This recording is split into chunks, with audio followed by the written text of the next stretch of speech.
Saya Adi Hidayat, putra dan kader asli Muhammadiyah. Kami dirikan satu institusi pendidikan bernama AIS, Akhyar International Islamic School, yang kami beri contoh dengan memilih 40 orang se-Indonesia. Mereka belajar dari KB, kemudian TK, melanjut ke SD, sampai dengan ke pesantren, SMP, SMA, sampai melanjutkan kuliah PhD, S1, S2, sampai S3. Apa yang mereka pelajari? Di poros masjid, mereka menguatkan nilai spiritualnya. STK tidak lulus dari TK, kecuali mereka sudah hafal 5 juz Al-Quran. Mereka sudah paham bagaimana cara masuk masjid, mereka paham bagaimana berdoa saat masuk kendaraan, dan itu secara otomatis keluar. Masuk kendaraan, mereka berdoa. Bertemu orang tua, mereka mendoakan. Keluar dari masjid, sudah mengerti doanya. Masuk SD, mereka sudah hafal 30 juz ketika lulus SD. Di wisuda di Mekah dan Masjidil Haram. Lulus 30 juz ini bukan sekedar paham tentang Quran, tapi juga sudah tertanam dalam diri mereka nilai-nilai dasar pendidikan sesuai dengan harapan dan cita-citanya. Ada yang ingin jadi ulama, maka diberikan pendampingan sesuai dengan nilai keilmuannya. Ada yang ingin jadi arsitek, ada yang ingin jadi diplomat, sampai ada yang ingin jadi presiden. Maka SD lulus 30 juz dan diteruskan kemudian ke pesantren Ma'had Islam Rafia Akhyar yang berada di Banten. Ini akan mendidik mereka selama 6 tahun. Sudah hafal Qur'annya, maka diinstallah ilmu pengetahuan yang sesuai dengan cita-cita mereka dan kebutuhan bangsa dan negara. Jadi di sini diajarkan, yang ingin menjadi menteri, maka kurikulum menterinya diturunkan. Maka kita berharap ada menteri perdagangan yang hafal Quran, ada menteri agama yang memang sudah paham tentang Quran, ya. Dan kami turunkan sampai pasal-pasalnya. Ada yang ingin jadi menteri pendidikan, maka diturunkan bagaimana pasalnya, bagaimana kurikulumnya, bagaimana ayat-ayatnya.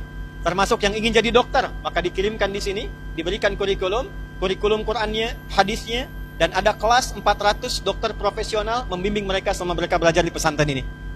Kemudian mereka diteruskan ke tingkat S1, S2, dan S3 secara bersanad, bekerja sama dengan 20 negara, dan hasil akhirnya adalah, pertama, kapanpun Muhammadiyah siap menerima mereka, mereka siap berkhidmat, ditempatkan di berbagai majlis, lembaga, biro dengan kemampuan yang bersanad.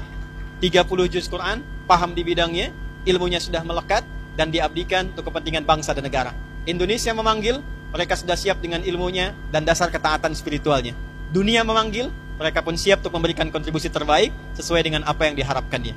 Terakhir, sebagai penutup, apa yang kami sampaikan saat ini berkesesuaian dengan harapan besar Negara Kesatuan Republik Indonesia, bahkan tercantum dalam Undang-Undang Sisdiknas nomor 20 tahun 2003. Pasal menimbang, poin B, disampaikan Undang-Undang Dasar tahun 1945 mengamanatkan pada pemerintah untuk mengusahakan satu sistem pendidikan yang meningkatkan keimanan dan ketakwaan kepada Tuhan Yang Maha Esa serta akhlak mulia. Ini peran kami untuk mewujudkannya. Bagi teman-teman yang di TNI hadir pada saat ini, 7 Sabta Marga, kami warga negara Indonesia yang bersendikan Pancasila. Kedua adalah patriot, ketiga adalah kesatria. Kami kesatria Indonesia yang beriman pada Tuhan Yang Maha Esa, menegakkan kebenaran, kejujuran, dan keadilan.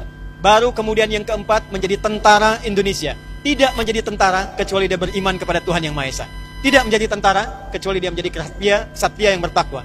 Maka konsep pendidikan berbasis pada Al-Quran dan Sunnah bisa diimplementasikan di militer, bisa diimplementasikan di dunia pendidikan, bisa diimplementasikan di dunia bisnis, kapanpun negara membutuhkan.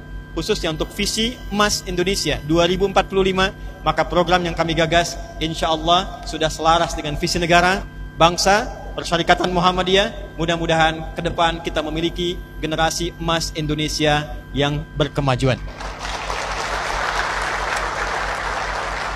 Nasrum minallahi wa fathun qarib. Terima kasih atas segala perhatian. Dengan bangga saya ingin tutup dengan satu kalimat. Saya Adi Hidayat, putra dan kader asli Muhammadiyah.